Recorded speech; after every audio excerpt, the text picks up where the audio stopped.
at provider systems, and so looking at health center programs and providers. Here's a brief outline of what we'll be discussing. I just want to give the background information and set the stage for sexual health communication with the introduction and more information about aging and sexuality. So starting off, here's a case of a 75-year-old man who goes in for his annual wellness exam, and he's been recently prescribed Viagra for his sexual health issue. So some of the questions that you should have in the back of your mind during the communication are, do you think the nurse should ask if he has any sexual health concerns to be covered during his visit? So as he comes in and she notices that under his listed medication he has Viagra, should she ask him, is there any other issues he would like to cover with the doctor while he's here? Also, should the doctor ask about his recent sexual and intimate relationship or activity?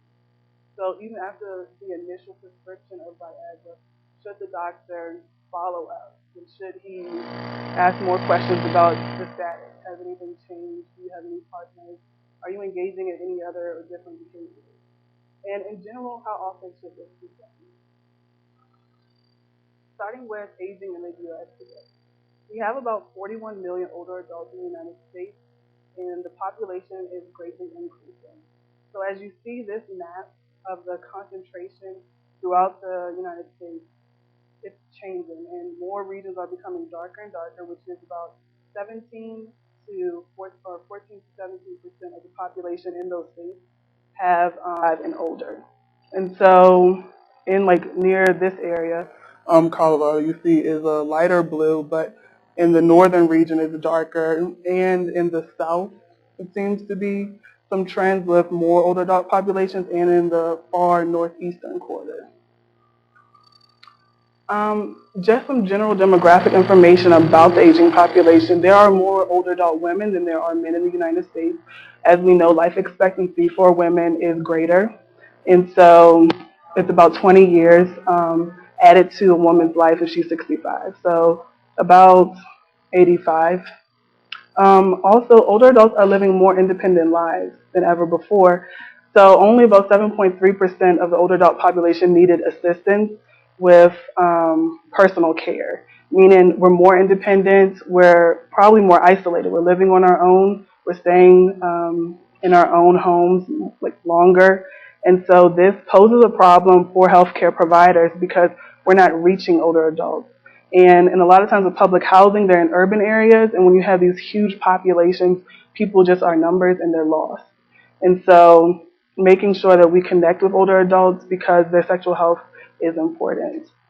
Also, what's important to note is that 21% of the aging population identifies as a minority, and this is becoming increasingly prevalent, especially with Black elders and Hispanic elders.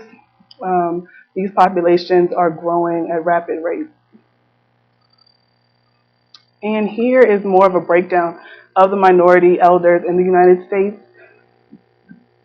It may be just a little bit confusing. So for the top line, that is the darker blue shade, this shows you the percent increase within the last decade or so. And so the greatest populations you see with lots of growth are Asians and biracial older adults. And so about 80% increase, which is pretty huge. Hispanic populations are increasing, and it's around 58%. And we should see that continue to increase in the next 2 to 3 decades. It's actually going to be a turn where in the lighter blue shade at the top you see that white older adults make up the greatest majority of elders, but it's going to be a turn where minorities or minority populations are going to become the greater population. The number of people in the United States who identify as LGBT, which is lesbian, gay, bisexual, and transgender, is about 3.4%. When you look at aging and older adult populations, it's less, which is expected. It's fewer older adults. But in general, adults who are 50 to 64 years of age, about 22.6% report being LGBT. That percentage decreases just a little bit with adults who are 65 and older. And this is another special population that you have to be cautious with because LGBT elders are even more likely than just your general heterosexual population to be isolated. and they don't seek the care they need. And so making sure that they get the sexual health care that they need, because theirs is a little bit different, it's more specialized. They face more sexual health issues, especially with aging. And so reaching these people is important as well. Moving on to sexuality and aging in general. So older adults are continuously engaging in sexual activity. About 26% of adults 75 to 85 are still having active sexual lives. And this is very important for providers to know, because as you interview patients and as you get the larger older adult patient base at your health centers and in your housing authority communities, it's important to realize that a quarter of the people you see need some type of sexual health information, resources, or care. So just being mindful of that. And 73% of adults 57 to 64 are still engaging in sexual activity. What healthcare providers should know? Everyone who engages in sex is at risk for sexually transmitted infection. It's no matter what the age is, you still will be at risk. And especially letting older adults understand that they are at risk, and preparing them for changing behavior so they'll engage in more protective behaviors is very important. Also, what you need to understand and what you should communicate with older adults who are at risk for STIs and who are engaging in sex and unprotected sex behaviors is that their body is undergoing physiological changes that make them more susceptible to infection. So in some cases, and I'll talk about this later as well, especially with older adult women, their bodies make them more vulnerable. So with the vaginal wall thinning and issues of poor lubrication and things like that, infection is more easily able to pass between partners. Education through communication. It's a misconception that older adults do not want to talk about their sexual lives. That's not true. Older adults are open to discussing their sexual lives, their sexual behaviors. Most times they're reluctant when it seems like their provider doesn't care. And so when the provider has these notions or may seem judgmental to them, they are a little bit more withholding with information about their sexual lives. Also, older adults have limited knowledge of sexual health issues and their health risks. So it's important, as providers, to understand that their population and that generation may have been passed over during the health promotion phase that we now have in schools, all these resources and health promotion campaigns for younger adults. Their generation didn't have that when they were growing up. So they may not understand the risk for sexual health issues or sexual health issues in general. One important thing to note is that the Administration for Aging predicts that by 2015, 50% of people living with HIV will be over the age of 50. And that is a huge population of people. Currently in the United States, we have about 1 million people living with HIV. We also have a large percentage of people whose status is unknown. And so to have 50% of that population be older adults is not an ideal situation, because, as I said before, they're less likely to participate in protective behaviors, as well as they have limited knowledge of their own risk. So that means as one person becomes infected, it increases the likelihood that infection in that population will increase. And so as the population grows of HIV-infected elders, everyone in that population becomes more at risk. And so, especially with Black elders, as you see, with 51% of that population driving the bulk of disease, it's critical for us to be able to reach out to our older adults, and especially in the minority population. Right now, Hispanic populations, as far as the older adults who are 50 and older, aren't at the same level, but we want to keep those numbers low. So reaching them now to prevent future disease is very important and critical. Some people may believe that chronic disease and sexual health issues have no connection, but actually they do. More older adults are likely to have a chronic disease, and with the prevalence of a chronic condition, they are at risk for sexual health issues. So some medications, as you know, like diabetic medications or high blood pressure medications, may make it more difficult for the older adult to participate in sexual activity as they have before. And so some of these issues from medications or from the condition itself may make their desire or libido decrease. They don't become as aroused, which, as I said before, may have difficulty lubricating. Men may have other sexual dysfunction. All of these cause problems, and sexual health problems affect their mental health, affect how they manage their chronic condition, and so it's very important to link those two things together. For sexual health risk, as I said before, older adults have limited knowledge of their own risk. It's also important to relay the information about sexual health risk and understanding that if you are engaging in sex with a partner whose status is unknown, you are at risk. If you're not using condoms during sex, you are at risk. If you've never been tested for an STI, but you're engaging in sex, you are putting yourself and your partner at risk. And so this is information that you want to tell your older adult patients and your residents. And about 85% of older adults who were surveyed believe that their risk for HIV was zero. Also, the notion that your risk is non-existent is a risk factor as well for contracting STIs.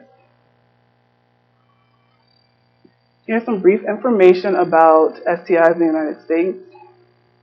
I was not able to get age-specific data for older adults, but I was able to find through some studies that chlamydia is the most prevalent STI in the United States, and it holds true for older adult populations. Older adults are more likely to be infected with chlamydia if they do have an STI.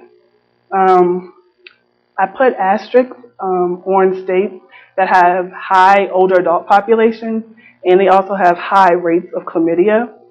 So I was, like I said, wasn't able to get the age-related data, but just thinking ahead, possibly, it is more likely that in these states to have the asterisks that they may have older adult populations that are greater for chlamydia rates.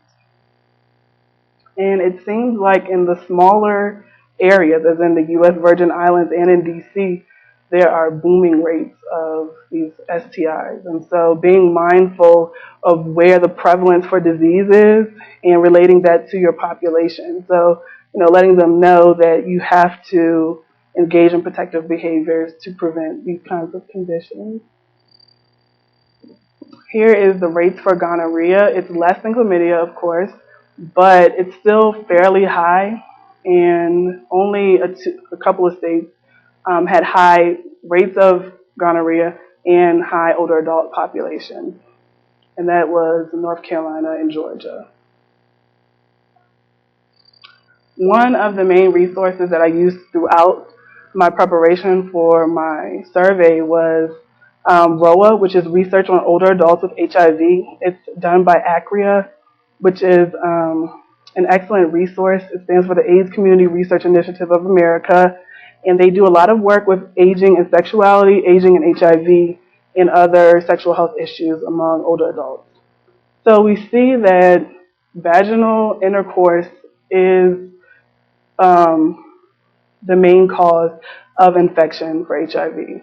And so this is in older adults. It's not even in just the general population. This is specific to elders. We also see that anal intercourse has actually been on a kind of a decline. It's starting to just level off right now. And so that might represent the handle that the gay community is now having on HIV. Many of these people who have been infected possibly were diagnosed, 10 or 20 years ago. And so they have definitely benefited from these health promotion campaigns on HIV in the gay community, and they're getting a better handle on the condition, and rates in the gay community are declining. But now we have this heterosexual population that is really getting high rates of HIV, especially in black females. This is one of the growing populations for HIV-infected persons, especially when it's through heterosexual intercourse. So that's something we have to be very mindful of, is that it's not always just our gay patients or our bisexual patients or our transgender patients. Males are heterosexual patients who are at greater risk for HIV infection. These are reasons that these adults in the study reported for engaging in unprotected sex behaviors. The main two reasons was desire and partner's request. And these are people who are infected with HIV, and these are their reasons. So you would have to think, if someone who isn't infected or doesn't know their status, what is their thought process for not using condoms? And we have to make sure that we relay this information to them. So you may think it's odd that a partner would request that someone not use a condom, but the HIV education may not be there, and so discordant partners are still at risk. So if you have a particular strain of HIV and your partner has a different strain, you still need to use a condom. So even if both of you are HIV positive, you still need to use a condom, because if they have a drug-resistant strain and you don't, and you wind up contracting their strain, it presents a whole host of problems. And older adults have to understand that. And also in this survey, they talked about burnout, which is, I don't know if it's a new thing that we're now, coining the phrase, but burnout is when someone has been infected with HIV for a long time. So at the first, height of the epidemic in the 70s, you found out you were HIV positive. You've been maintaining good sexual health practice for decades. All of a sudden, you're kind of tired of it. You're tired of using condoms all the time when you engage in sex. You're tired of, knowing your partner's status, like going through all these different things, and you begin to engage in unprotected sex behaviors. And so we have to make sure that even though we've been treating patients for HIV for, a year, 2 years, and we think they have a handle on it, you have to continue to relay these messages. You have to continue during the follow-up process to encourage them to continue having protective sex behaviors, encourage them to continue using condoms, encourage them to not engage in risky sex behaviors. And of those surveyed, only 23% of people indicate that they never have unprotected sex. So that's still fairly a high population of people that we need to reach. I will discuss the connection between mental health and sexuality. And so in a study that I reviewed, some of the psychosocial correlates for sexual health problems were stress, depression, anxiety, poor to fair mental health status, and daily alcohol consumption. And so for men who lacked interest in sex, they were more likely to suffer from depression and more likely to drink a lot of alcohol and consume a lot of alcohol on a daily basis. And so that had a factor in their sexual health problems. As well as difficulty orgasming, alcohol was one of the main reasons for that being the case. So when you are with a patient and you're screening them for sexual health issues or you're screening them for substance abuse issues, you have to understand that those two things are very interrelated. And if they have sexual health issues, they may have some mental health issues and vice versa. So it's important that when you are screening for one thing, you're keeping an open mind to problems in another area. For females, they reported lack of interest being due to the daily alcohol consumption. So we see this issue with alcohol consumption in older age causing sexual health problems for people. And we also see that, in general, poor to fair mental health status.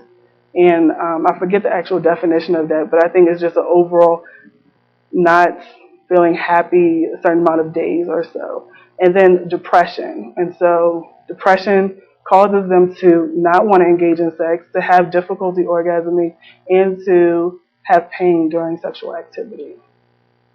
And then a subset of that is that I just wanted to show that what I call young old and old, the difference between those two populations is not that significant. It is not always significant. So for the lack of interest and the issue of lubrication, those two populations didn't really differ that much. But it seemed like women who are older have more difficulty orgasming, and you see that the last area was partner has sex difficulties, and that affects their sexual health. So during the medical interview, asking the female patient or asking the male patient about their partner is important too, because that'll give you an idea of sexual health issues that they are facing themselves.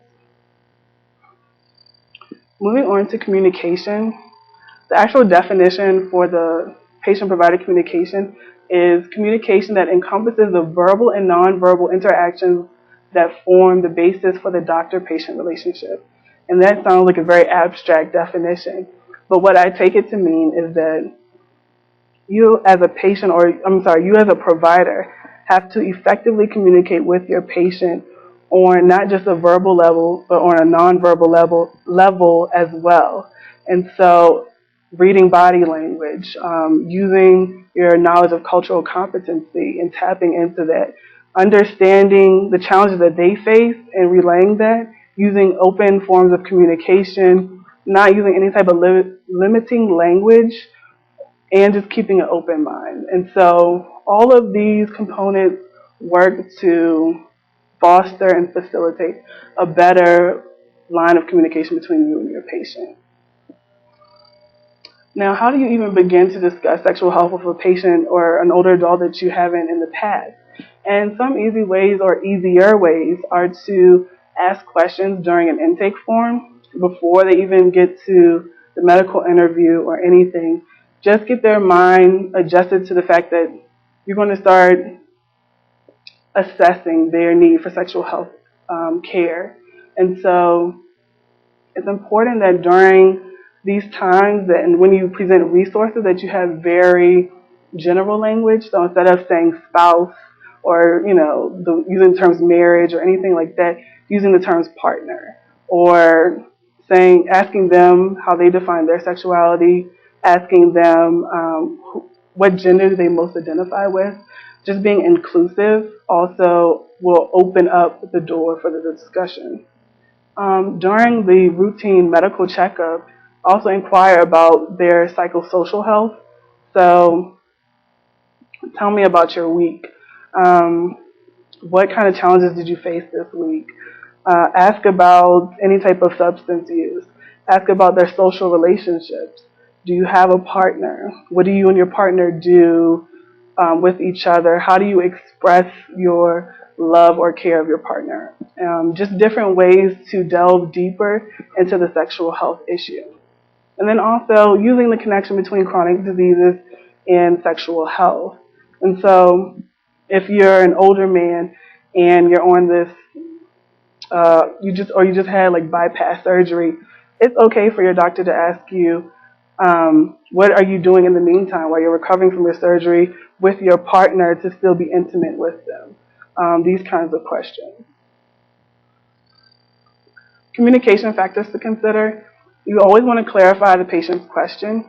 I know with you all being seasoned providers, you're used to patients kind of, fitting into certain boxes or being textbook cases, but you always want to make sure that you're not assuming anything, that you clarify what it is that they are asking or what they're saying. As I said before, ask open questions. Tell me how you express your sexuality. Leave it at that. Don't try to lead them down a path that would alter their answer. Allow it to be just open and broad. Use brief questions during the medical interview. So it's kind of like stepping back and not say overtaking, but not to bombard the patient with a lot of questions at one time, because you want them to answer and express themselves in their own way. Inquire about their mental health status, those psychosocial problems. Keep the patients on topic, because with older adults, they can sometimes continue on and get into different areas and maybe ramble or move the conversation away from sexual health issues, and that's what you kind of want to focus on with this discussion. So just being mindful of that. As always, avoid jargon. We don't want to confuse people. We want to use layman's terms, of course, and provide visual and verbal encouragement. So having resources at your health center and your public housing facility that represent the population you're trying to reach. So have resources with older adults on the cover, or different things. And then during follow-ups, just make sure when they tell you that they are, now using condoms during sex, congratulate them. Provide that verbal encouragement to keep them going, these reinforcing type factors. Some communication models. One of the most widely used models is the PLISSIT model. And the PLISSIT model is an acronym for permission, limited information, specific suggestions, and intensive therapy. And so this is a simple assessment that can be conducted, and you want to first start with asking for permission. Is it okay to talk about sexual health issues with your older adult? You want to provide limited information. You don't want to overload them with information. You want them to express themselves and talk to you about their sexual health needs. Give specific suggestions. So when it is time for you to relay the course of action or the therapy that you're recommending, be as specific as possible. If you're saying, go home, sit down with your partner, tell them, go through this role-playing scenario with them, get the information or whatever out there to them and be as specific as possible. So just go through all the steps so they have the tools that they need when they leave your office to actually implement these things. And provide intensive therapy.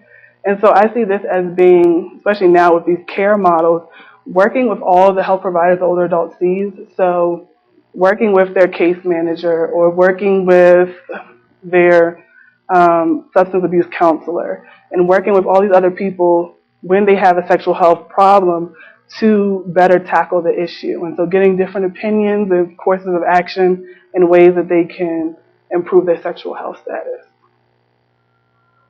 Some example questions are, can you tell me how you express your sexuality? Pretty simple question, very open and broad. In what ways has your sexual relationship with your partner changed as you have aged? And that's pretty important because the dynamic of sex kind of changes with age. Older adults are engaging in the same sexual behaviors as young people. It's not anything really different or new, but their actual perception and value of certain aspects of their sexual and intimate relationships may have changed. And as partners grow together, different things happen. So that's important for them to evaluate. Here's a video. I just want to briefly show a clip so you can get an idea. And this is from the group that designed the PLISSIT model.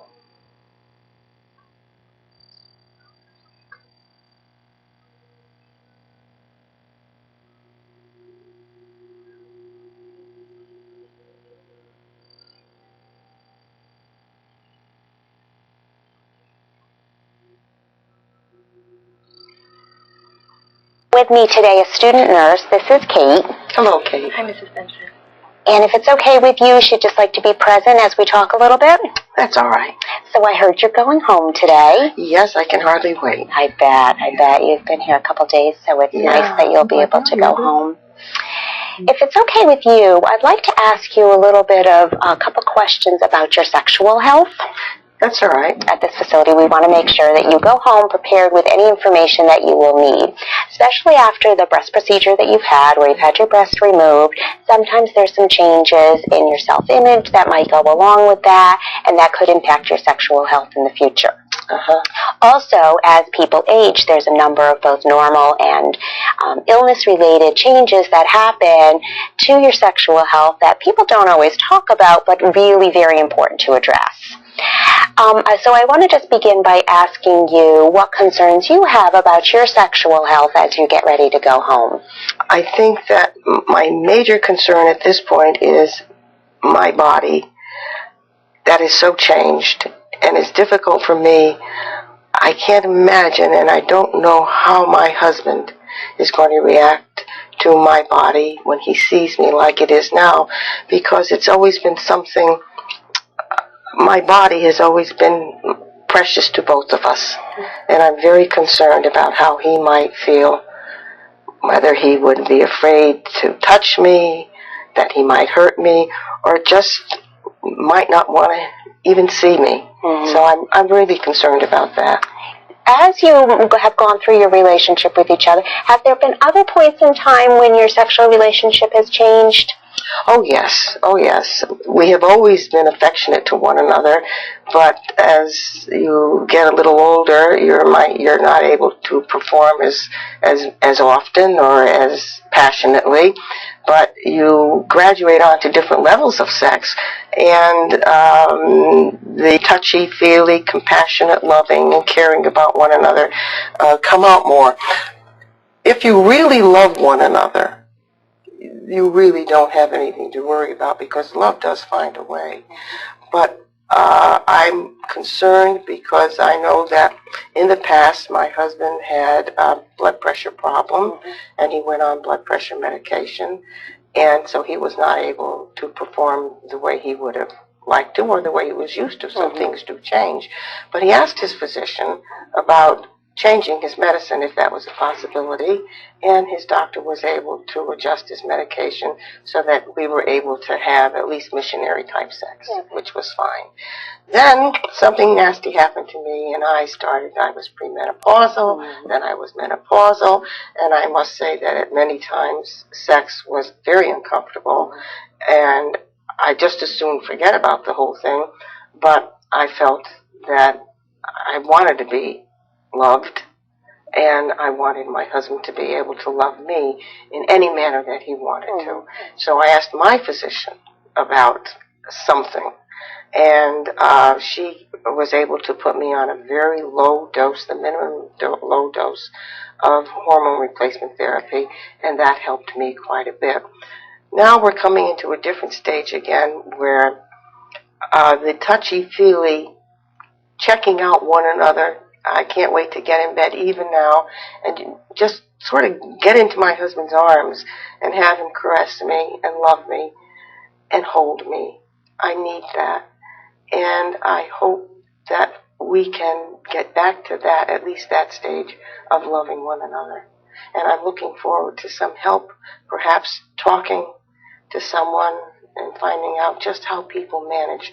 So I'm looking for help, and I hope that you can help us. Well, it's... I'll go ahead and stop it there, but that's just one, case of an older adult. She was very active in seeking help for the sexual health issues that they face.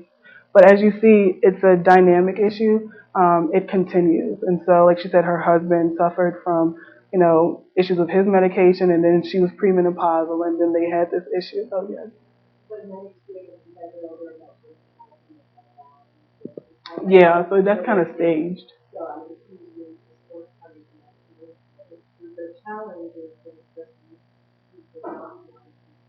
Yeah.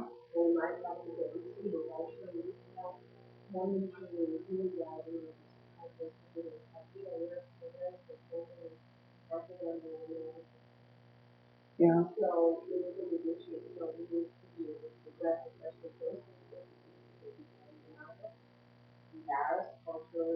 Yeah.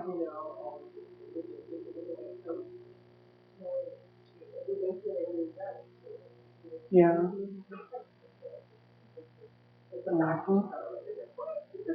Yeah. And I mean, honestly, as a societal issue, we are an ageist society. We assume that there is a cutoff period when people stop having sex. And if you are engaging in sex after that, it's like it's odd for some odd reason. And it's not. It's a normal continuum of needs that people have. And so you're right. This obviously was staged. The patient isn't like, oh, you want to tell me about sex? Yes. And then they just go off. And, yeah. Exactly. So it's a thing, but it's more so about the relationship that you have with your older adult patient. And like you said, studies have shown that if a provider shows the need and the concern for their sexual health, they're more likely to open up. And it might not be a one-time thing. It might be over the sessions where they finally feel the confidence and they understand that it's a safe place, that they can talk about their sexual health issues with you. But this was just a perfect example that they go through series of different issues, and you have to be able to communicate with them on any level that they present. So another example is the University of North Carolina's short sex and drug history, and here are just some sample questions. The actual center has a lot of resources. Some of their focus is just on HIV in older adults, but they did create this short and brief assessment that can be used in the primary care setting to evaluate older adults' risk and other sexual health issues. And so some of these questions are very similar. They all kind of play off of the same model, but it's excellent examples because sometimes you may just need actually a script. You may not know where to begin, and they give you some things that you can ask. Do you take disease precautions? So that might be an odd question, but getting them in the preventive mindset and letting them understand that you are in control of your sexual health, and here are the tools and the resources to improve sexual health status. And it's not always about just preventing STIs and different things like that. Like she said, just wanting to be more intimate or wanting to engage in certain behaviors, but biologically or physiologically you're not able to do that. Helping them with that aspect as well, but then also making sure that when you are engaging in sex, we are taking preventive measures. We aren't, engaging in sex under the influence of substances and drugs and different things. And especially with older adults, they may be more at risk for alcohol abuse due to the isolation and, risk of depression and things. So it is important to always pull that mental health piece back into the equation. Here's the 5 A's method. The 5 A's is ask, advise, assess, assist, and arrange follow-up. I like this method because it really focuses on the follow-up, and you really want to reinforce everything that you have said to that patient in the past, and you want to encourage them to continue the positive behaviors and changes that they've engaged in. And so follow-up is very important and key to managing and maintaining good sexual health. In summary, just following up with some of the things that I communicated with you guys, screen everyone and then screen for mental health issues as well. Connect all of the pieces that make up their lives because sexual health is a consistent part of most people's lives. Whether they're engaging in sexual activity, you want to know the way that they express their sexuality. It could lead to you opening up the door to discussion on mental health issues, substance and drug abuse issues, different things. Always ask for permission because older adults may be apprehensive about discussing it, so you don't want to make anyone feel uncomfortable. You want to respect their decision to maybe not discuss it with you. So ask for permission and be open-minded. Don't judge. Like I said, older adults aren't really doing anything new. They're not doing anything different than younger populations. They engage in all of the same activities younger adults do, and they are experiencing the same issues younger adult populations do too. Some of them are re-entering the dating scene. They're having issues with partners and different things, and so you have to be open-minded, and you can't, throw their age back at them. Like, you're how old? Really? Don't ever do that, and don't ever assume that they are not at risk or that they are not facing the same issues as other populations. Always ask open questions and allow them to openly explain their sexuality. And so I'll briefly talk about the sexual health communication assessment survey that I conducted. I designed a cross-sectional survey that I distributed to health center program providers throughout the United States. It was based on the stages of change model. I sampled about a little over 1,000 health center program providers. Unfortunately, as providers are very busy people, I only actually got about 66 to respond to my survey and complete it. Of those people, only 4 people were able to complete the post-survey and view the brief intervention that I inserted into the survey. And so my sample population, most participants were white females, primarily spoke English, were the clinic administrator at the health center. Very few were of Hispanic origin, and most of them were older women, so about 60 to 65 years of age, which is pretty good because when you're talking about sexual health issues in older adult populations, patients do prefer to see people that look like them. They would respect the opinion of an older adult physician compared to a very young physician and different things like that. So that wasn't too odd. And then the ideology behind my survey was to really increase awareness. And so in the stages of change model, these are all the stages, but I really wanted to focus on pre-contemplation and contemplation, getting health providers to realize that sexual health issues among the aging is important, that increasing patients' awareness is important, and that they can begin to change their actual behaviors in ways that they communicate with their patients with sexual health messages and improving sexual health status of older adult patients. And so all the questions were based on either different communication models, were based on the stages of change model, or different research or information from the literature reviews that I conducted.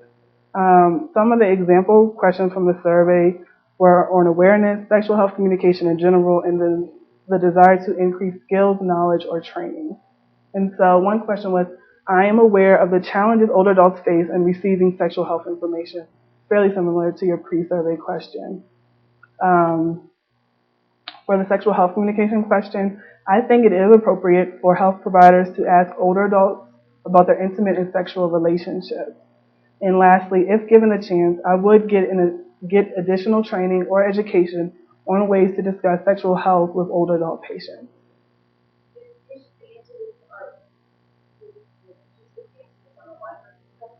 I'm sorry, thank you. I meant to mention that. So yes, it was based on a 5-point rating scale on level of agreement, with 5 being strongly agree, 1 being strongly disagree. And so, yeah, that was just an easy way to quickly assess their knowledge, and it was an easy way for them to just go through the survey items. Altogether, it was 12 questions and then some demographic questions. In conclusion, I actually have a lot of data to still analyze and review, but providers did agree that sexual health issues among the aging were important, but they were less likely to agree that they wanted or desired training on sexual health communication and others. So it was kind of interesting to see, the strongly agree for awareness issues, and then it starts to really decrease when you get into increasing knowledge, skills, and training. So it's kind of like if people are aware, then you would think that they would want to receive more training, and that actually wasn't the case. And so I'm still trying to figure out and wrap my head around why that would be the case. Yes.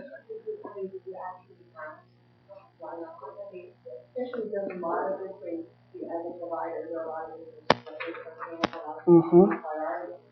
Exactly.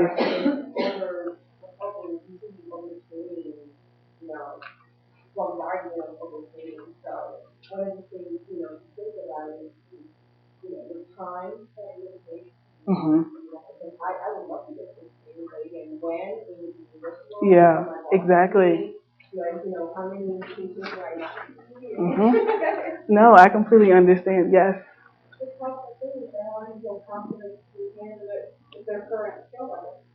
Yeah.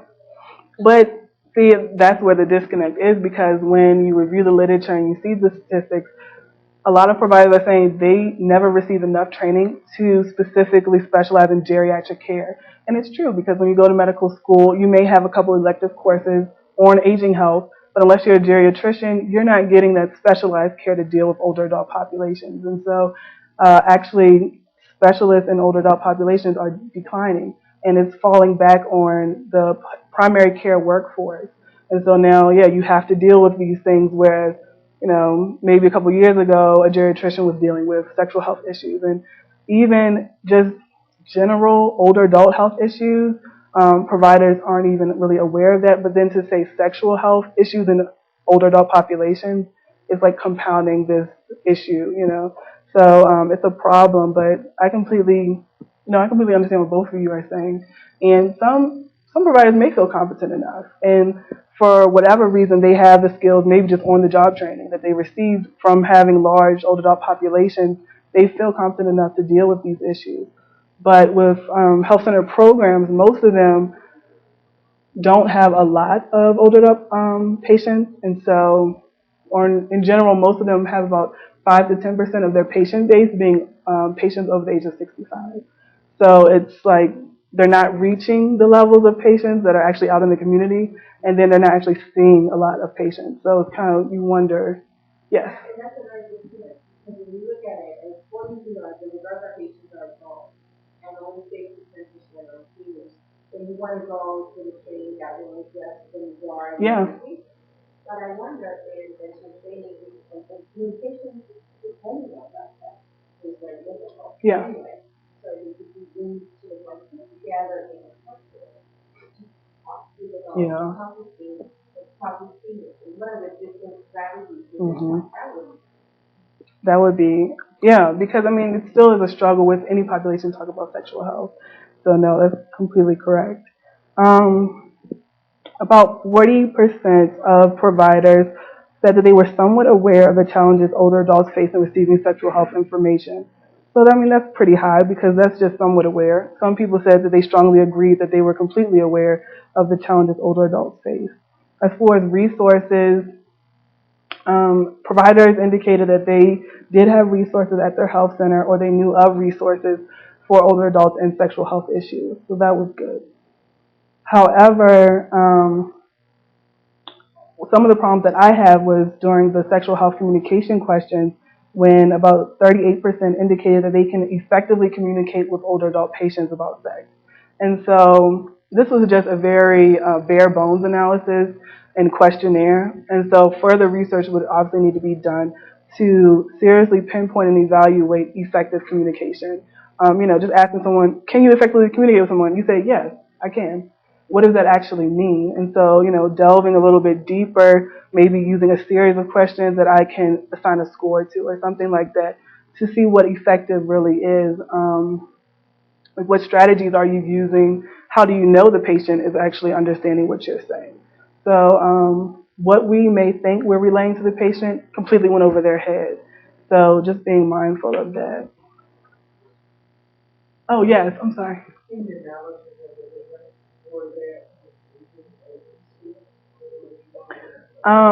This, oh, hmm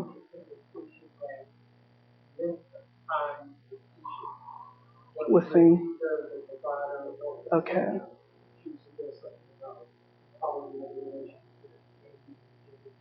Yeah.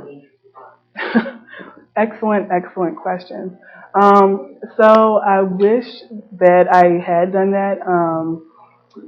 Like I said, this is just very general, a very general questionnaire. It's actually a lot more to investigate with this issue.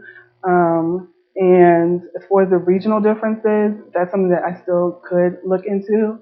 Um, I just wish I had the response that I really needed to really make generalizations. I am in the process of just doing some minor associations between demographic variables and the actual question. And so I know as far as age, there was no significant association between like age and things like that. But maybe, like you said, going back and looking at regional differences and things. And then, I'm sorry, I think I forgot what your first part. Oh, yeah. Yeah.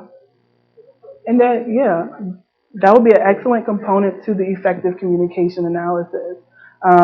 You're probably more likely to share with your provider if you have a well-established relationship with that person.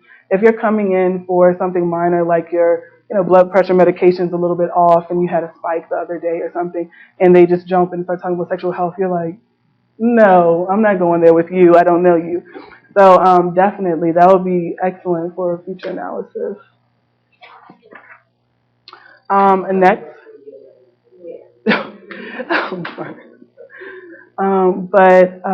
next steps, of course, continue to increase awareness for providers of the issue and for patients, mostly focusing on providers because they're going to be really the driving force behind improving sexual health status, especially since we see that older adults have low health literacy and things like that. These providers in the primary care setting are really going to be the ones to improve the older adult sexual health status. And incentivize providers, as you said before, like why would a provider want to get more training? Why would they engage in a longer medical interview with their patient? Time is limited, different things like that. Can we get better reimbursements for sexual health issues? Can this be included in the wellness and annual thing? Are there initiatives out there? Different things like that. Increasing outreach, finding out where these older adults are, because as I said, there's 41 million older adults. But as far as primary care providers and as far as health center programs, we're only seeing a small fraction of that older adult population. And we know that older adults sometimes lack insurance, and sometimes they lack transportation and different things. So maybe they're not going to the private, primary care physician. They're just not getting the medical care they need at all. So how can we improve outreach? And then possible policy and initiatives. I'm a huge proponent for routine HIV testing, asking everyone, would you like to be tested for HIV? And I believe in the ROA study, they asked their survey respondents, have you ever been tested for HIV? And I think 60% of them said no. And, these are older adults. And it makes sense why they would never be tested for HIV, but yet the HIV rates in that population are pretty high. So different things like that. Age shouldn't matter with HIV testing. And then free condom programs. In DC, they have the Rubber Revolution, which is free condoms in different areas across the city. I believe right now they have about 200 participants, as in like small businesses and others in the community that have free condoms available to residents. And in DC, they also mail you 10 condoms free. And so things like that. If older adult, has limited access or doesn't have a car or whatever, how are they going to get condoms? So mail it to them. Perfect solution. For the more training and education, the Center for Health and Behavioral Training offers online courses and webinars and such that you can log in and do it virtually, which is great. You can't always come to sessions like this, physically, but a lot of online resources are now available, as well as the CME courses listed for the second one. And HRSA also has health literacy online courses. So going to their website, I'm not sure if you can get CEUs for that one, but I know for the second one you can. This is just to reiterate that you have to link sexual health issues, and I use the circle, and not even just as a triad, but as a holistic aspect of the individual. Sexual health issues are right at the center of other health issues. And so with your chronic conditions, your mental health issues, just overall wellness of your older adult, some of the problems may be rooted in sexual health issues that aren't being met. And this is my contact information. Please feel free to email me, call, check out our website. We have resources for aging at the health and the aging website. We aren't currently focusing on sexual health issues. This is just a personal research interest that I have. So you could probably talk to me directly. But hopefully in the future we will start covering more sexual health issues in both public housing and in aging populations in general. And then time for questions.